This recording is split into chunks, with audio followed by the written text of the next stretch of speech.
আপনারা খেলেন তো এই খেলা দেখে আনাস রাদিয়াল্লাহু তাআলা আনহু ভুলে গেলেন যে বিশ্বনবীর জামা আনতে হবে। উনি ভুলে যে উনিও দাঁড়িয়ে খেলা দেখতে শুরু করলেন। এখন ঘন্টার পর ঘন্টা যায়, আনাসও আসে না, জামাও আসে না। বিশ্বনবী ভাবলেন, হায় রে, আনাস মনে হয় ভুলে গিয়েছে, কি আর করা যাই, নিজের জামা নিজেই নিয়ে আসে। বিশ্বনবী বের হলেন জামা আনতে। বের হয়েই দেখে মদিনার গলিতে বাচ্চারা খেলতেছে, ওইদিকে আনাস রাদিয়াল্লাহু আনহু দাঁড়ানো। বিষ্ণু ইসলাম কিছু বললেন না, যে উনিও আনাস রাদিয়াল্লাহু তাআলা আনহুর পাশে দাঁড়িয়ে খেলা দেখতে আরম্ভ করলেন। সুবহানাল্লাহ পড়বেন না? সাইয়েদানা আনাস খেলা দেখতে দেখতে দেখতে দেখতে দেখতে দেখতে হঠাৎ বিশ্বনবীর দিকে চোখ পড়ে গেছে।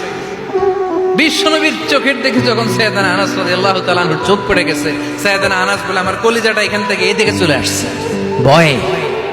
কিসে? ভয়ে। উনি বললেন, আমার গলা শুকিয়ে যেতে আরম্ভ করলো, কাঁপতে লাগলাম। হায় হায়, এখন আমার মনে পড়ছে বিশ্বনবীর জামা আনতে পাঠাইছিল, ভুলে গেছে খেলার আবেশে পড়ে। উনি বললেন, বিশ্বনবী আমারে ধমক দেন নাই, আমার গায়ে হাত তোলেন নাই, জামা আনতে পাঠাইছি, এখানে খেলা দেখতেছো এটাও বলেন নাই, বিরক্তিও প্রকাশ করেন নাই। বিশ্বনবী শুধু একটা হাসি দিয়েছেন, স্মাইল। কি দিয়েছেন? একটা মুচকি হাসি দিয়েছেন। কি হাসি? সাইয়েদানা আনাস বলে, ওই যে ওই দিনের বিশ্বনবীর মুচকি হাসির শাসন মরার আগের দিন পর্যন্ত আমি আনাসকে সোজা রাস্তায় রেখেছি, আর ডানে বায়ে নেই নাই।